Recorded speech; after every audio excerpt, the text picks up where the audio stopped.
प्यारे बच्चों नमस्कार, स्वागत है आप सभी का गोल्डन पाठशाला में। दोस्तों, यदि आप national means cum merit scholarship exam की तैयारी कर रहे हैं तो आप सभी के लिए हमारे चैनल के माध्यम से फ्री में तैयारी कराई जाती है, जिसके लिए एक भी पैसा आपको कहीं पर भी लगाने की ज़रूरत नहीं है। आप लोग हमारे चैनल को सब्सक्राइब कर लें, क्योंकि हमारे चैनल पर छात्र हित में और राष्ट्र हित में शिक्षा दी जाती है। आप सभी लोग चैनल को सब्सक्राइब करके रखें और एक एक वीडियो को देखते रहें। आज से यानी 25 अगस्त 2024 से रेगुलर वीडियो प्रारंभ हो गए हैं। 4 वीडियो पर डे आएंगे, जिसका समय सारणी आप सभी को दे दी गई है। तो रेगुलर वीडियो देखिए। कहीं पर भी कोई भी डाउट हो तो आप लोग जो है व्हाट्सएप ग्रुप से जुड़ करके क्वेश्चन पूछ सकते हैं, या फिर टेलीग्राम चैनल से कोई भी पीडीएफ प्राप्त कर सकते हैं। तो प्यारे बच्चों, आज का ये वीडियो रहेगा सामाजिक विज्ञान का, जिसमें हम आज पढ़ेंगे गुप्त वंश। इससे पहले के सभी वीडियो उपलब्ध हो गए हैं, पढ़ाए जा चुके हैं। अगर आपने नहीं देखा है तो प्लेलिस्ट बना दी गई है, जिसमें हमने पहले जो है वन लाइनर के रूप में क्लास जो है उसको डाल दिया है, उसके बाद ऑब्जेक्टिव क्वेश्चन क्लास डाली है। तो ऐसे करके सभी चैप्टर्स की क्लासेज उपलब्ध हैं, आप लोग प्लेलिस्ट के माध्यम से पढ़ सकते हैं। प्लेलिस्ट जो है आपको लिंक डिस्क्रिप्शन में मिल जाएगी, वहाँ से आप देख सकते हैं। तो आइए आज का वीडियो शुरू करते हैं और पढ़ते हैं गुप्त वंश के बारे में। तो प्यारे बच्चों, गुप्त वंश जो है काफ़ी इंपॉर्टेंट चैप्टर है और यहाँ से प्रश्न आपके हर वर्ष बनते हैं। तो पहला प्रश्न बच्चों आपकी स्क्रीन पर दिया गया है। अगर आपको क्वेश्चन का आंसर आता है तो कमेंट में जरूर लिखते चलें। गुप्त वंश का संस्थापक कौन था? घटोत्कच गुप्त, समुद्रगुप्त, श्रीगुप्त या इनमें से कोई नहीं? तो इसका बच्चों राइट आंसर हो जाएगा श्रीगुप्त को गुप्त वंश का संस्थापक माना जाता है। और घटोत्कच जो गुप्त है ये गुप्त वंश का दूसरा शासक माना जाता है। इसके बाद क्वेश्चन नंबर दूसरा है, गुप्त किसके सामंत थे? यानी गुप्त वंश के जो शासक थे वो सबसे पहले किसके सामंत हुआ करते थे? मौर्यों के, कुषाणों के, सातवाहनों के, इनमें से कोई नहीं? तो सातवाहनों के यहाँ ये सामंतवादी यानी सामंत का काम करते थे। सी ऑप्शन बच्चों सही जवाब हो जाएगा। क्वेश्चन नंबर 3 है, गुप्त शासकों की सरकारी या दरबारी भाषा थी? पाली, प्राकृत, हिंदी या संस्कृत? तो गुप्त शासकों की जो सरकारी भाषा थी वो संस्कृत हुआ करती थी। डी ऑप्शन बच्चों सही जवाब हो जाएगा। क्वेश्चन नंबर 4 है, गुप्त वंश के किस शासक ने सर्वप्रथम महाधिराज की उपाधि धारण की थी या महाराजा धीराज की उपाधि धारण की थी? तो इसका बच्चों ऑप्शन हो जाएगा सही बी ऑप्शन चंद्रगुप्त प्रथम। यहाँ पर प्रथम नहीं लिखा है, आपको ध्यान रखना है, क्योंकि चंद्रगुप्त यहाँ पर आपको 2 मिलेंगे, चंद्रगुप्त प्रथम और चंद्रगुप्त द्वितीय। चंद्रगुप्त प्रथम आपके ये हैं जिन्होंने महाराजा धीराज की उपाधि धारण की थी। इसके अलावा चंद्रगुप्त जो द्वितीय थे इनको विक्रमादित्य के नाम से भी जाना जाता है। आइए आगे देखते हैं। नेक्स्ट क्वेश्चन है 5 नंबर, गुप्त संवत को प्रारंभ करने का श्रेय किसे दिया जाता है? चंद्रगुप्त प्रथम, चंद्रगुप्त द्वितीय, समुद्रगुप्त या स्कंदगुप्त? तो जो गुप्त वंश का प्रारंभ है वो बच्चों चंद्रगुप्त प्रथम ने किया था। ए ऑप्शन बच्चों सही जवाब हो जाएगा। क्वेश्चन नंबर 6 है, किस गुप्तकालीन शासक को कविराज कहा गया? ऑप्शन है श्रीगुप्त, चंद्रगुप्त द्वितीय, समुद्रगुप्त या डी ऑप्शन है स्कंदगुप्त? तो कविराज की जो संज्ञा है वो समुद्रगुप्त को दी जाती है। इसका सी ऑप्शन बच्चों सही जवाब हो जाएगा। क्वेश्चन नंबर 7 है, गुप्त शासकों का राजकीय चिन्ह क्या था? इंपॉर्टेंट प्रश्न है। हाथी, शेर, गरुड़ या मोर? तो गरुड़ हुआ करता था गुप्त शासकों का राजकीय चिन्ह। सी ऑप्शन सही जवाब हो जाएगा। क्वेश्चन नंबर 8 है, फाहियान किसके शासनकाल में भारत आया था? चंद्रगुप्त प्रथम, अशोक, हर्षवर्धन, चंद्रगुप्त द्वितीय? तो राइट आंसर बच्चों है डी ऑप्शन चंद्रगुप्त द्वितीय के शासनकाल में फाहियान भारत आया था।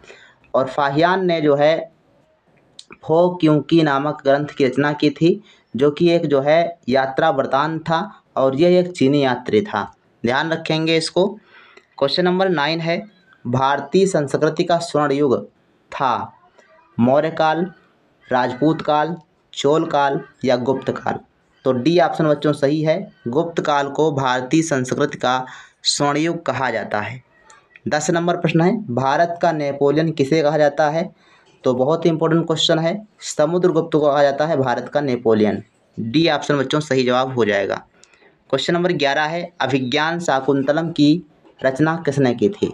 चाणक्य, कालिदास, हरिसेन, इनमें से कोई नहीं। तो बच्चों राइट आंसर हो जाएगा कालिदास ने अभिज्ञान शाकुंतलम की रचना की थी। बी ऑप्शन सही है। और चाणक्य ने किस ग्रंथ की रचना की थी आप लोग कमेंट सेक्शन में लिखिएगा, क्योंकि ये क्वेश्चन पढ़ाया जा चुका है। क्वेश्चन नंबर 12 है, निम्नलिखित में से कौन सुमेलित नहीं है? मृच्छकटिकम शूद्रक, ये तो आपका सुमेलित है। मुद्रा राक्षस विशाख दत्त, ये भी सुमेलित है। पंचतंत्र विष्णु शर्मा, ये भी सुमेलित है। महाभारत कालिदास, ये आपका सुमेलित नहीं है, इसलिए ऑप्शन नंबर डी आपका सही जवाब हो जाएगा। क्योंकि महाभारत की रचना किसने की थी? वेद व्यास ने। महाभारत की रचना किसने की थी? वेद व्यास ने की थी। और कालिदास की तो बहुत सारी रचनाएं हैं, आप लोगों ने पढ़ा होगा, तो इसीलिए ये मिलान सही नहीं है। तो डी ऑप्शन बच्चों सही जवाब हो जाएगा। बाकी इसके अलावा जो ए और बी सी जो ऑप्शन दिए गए हैं, इन रचनाओं को आप याद कर लीजिए। मृच्छकटिकम शूद्रक की है, मुद्रा राक्षस विशाख दत्त की रचना है, और पंचतंत्र विष्णु शर्मा की रचना है। क्वेश्चन नंबर 13, वराह मिहिर किसके दरबार में थे? चंद्रगुप्त द्वितीय, चंद्रगुप्त प्रथम, स्कंदगुप्त या समुद्रगुप्त? तो वराह मिहिर ये चंद्रगुप्त द्वितीय के शासनकाल में थे या उनके दरबार में रहते थे, और ये 9 रत्नों में से एक थे। इसका बच्चों राइट आंसर फर्स्ट ऑप्शन हो जाएगा। और ये सारे प्रश्न आप लिख लीजिए ऑनलाइन के रूप में, फिर जब याद करेंगे तो आपको याद हो जाएंगे। कुछ विद्वानों के अनुसार कवि कालिदास किसके राजकवि थे? तो बच्चों थे ये सी ऑप्शन सही है, चंद्रगुप्त द्वितीय, जिसको विक्रमादित्य के नाम से भी जाना जाता है। तो चंद्रगुप्त द्वितीय के शासनकाल में ये कवि हुआ करते थे कालिदास। 15 नंबर क्वेश्चन है, अजंता चित्रकारी का विषय वस्तु निम्नलिखित में किससे संबंधित है? जैन धर्म, बौद्ध धर्म, वैष्णव मत या शैव मत? तो बी ऑप्शन बच्चों सही हो जाएगा। अजंता की जो गुफाएं हैं, जो चित्रकारी है, वो बौद्ध धर्म से संबंधित हैं। बी ऑप्शन सही है। 16 नंबर क्वेश्चन है, गुप्त राजवंश किस लिए प्रसिद्ध था? तो गुप्त काल में स्थापत्य कला का विकास हुआ था, इसलिए जो है गुप्त काल प्रसिद्ध हो जाता है, और इसीलिए इसको जो है स्वर्ण युग के नाम से भी जाना जाता है। तो ए ऑप्शन बच्चों सही जवाब इसका हो जाएगा, कला एवं स्थापत्य कला। 17 नंबर क्वेश्चन है, अजंता कलाकृतियाँ किससे संबंधित हैं? हड़प्पा काल से, मौर्य काल से, गुप्त काल से या बुद्ध काल से? तो सही जवाब बच्चों हो जाएगा डी ऑप्शन, गुप्त काल में जो है अजंता की कलाकृतियाँ बनाई गई थीं, इसलिए इनका संबंध गुप्त काल से हो जाएगा।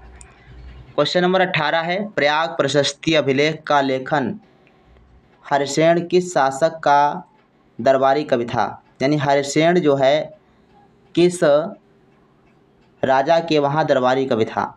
समुद्रगुप्त, अशोक, कनिष्क, चंद्रगुप्त द्वितीय? तो ये बच्चों समुद्रगुप्त के यहाँ राजकवि के रूप में थे हरिसेन, और इन्होंने जो है प्रयाग प्रशस्ति की रचना की थी। 19 नंबर क्वेश्चन है, हरिसेन द्वारा रचित प्रयाग प्रशस्ति की भाषा कैसी थी? तो भाषा बच्चों संस्कृत थी, क्योंकि गुप्त काल में संस्कृत जो है राजभाषा हुआ करती थी।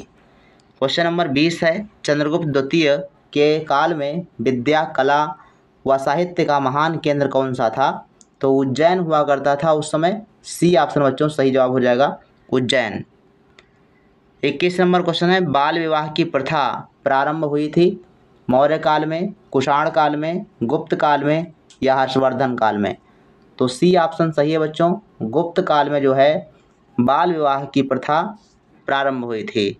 22 नंबर प्रश्न है, सोने के सर्वाधिक सिक्के किस काल में जारी किए गए थे? तो इसका भी बच्चों सही जवाब हो जाएगा बी ऑप्शन, गुप्त काल।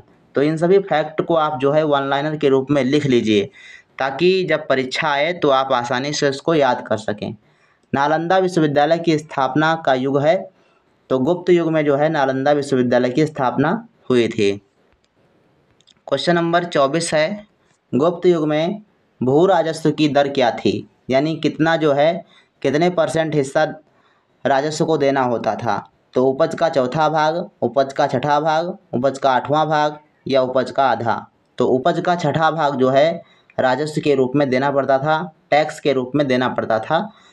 25 नंबर क्वेश्चन है, सारनाथ के धमेग स्तूप का निर्माण किस काल में हुआ था? तो गुप्त काल सही जवाब हो जाएगा। डी ऑप्शन आप ध्यान रखेंगे। सारनाथ के धमेख स्तूप का निर्माण गुप्त काल में हुआ था। गुप्त काल की सोने की मुद्रा को कहा जाता था। वेरी वेरी इंपॉर्टेंट क्वेश्चन है। सोने की मुद्रा जो गुप्त काल में बनाई गई उसे क्या कहते थे? दीनार, करसारपड़, निष्क या काकिनी। तो सही जवाब बच्चों है ए ऑप्शन, दीनार कहते थे। 27 नंबर प्रश्न है, फाहियान कहाँ का निवासी था? तो आप सभी को हमने बताया फाहियान जो है चीन का निवासी था और यह जो है यात्रा करने के लिए भारत आया था और इन्होंने फो क्यू की नामक ग्रंथ की रचना की थी। गुप्त काल में प्रांत के प्रमुख को कहा जाता था। तो गुप्त काल में प्रांत का जो मुखिया होता था वो क्या कहलाता था? सिकदार, सूबेदार, प्रधानमंत्री, उपरिक। तो सही जवाब बच्चों है डी ऑप्शन, उपरिक जो है प्रांत का मुखिया कहलाता था। 29 नंबर प्रश्न है, किसने सुदर्शन झील का जीर्णोद्धार कराया था? जीर्णोद्धार का मतलब है दोबारा या पुनः निर्माण करवाया था। कुमारगुप्त, स्कंदगुप्त, समुद्रगुप्त या चंद्रगुप्त प्रथम।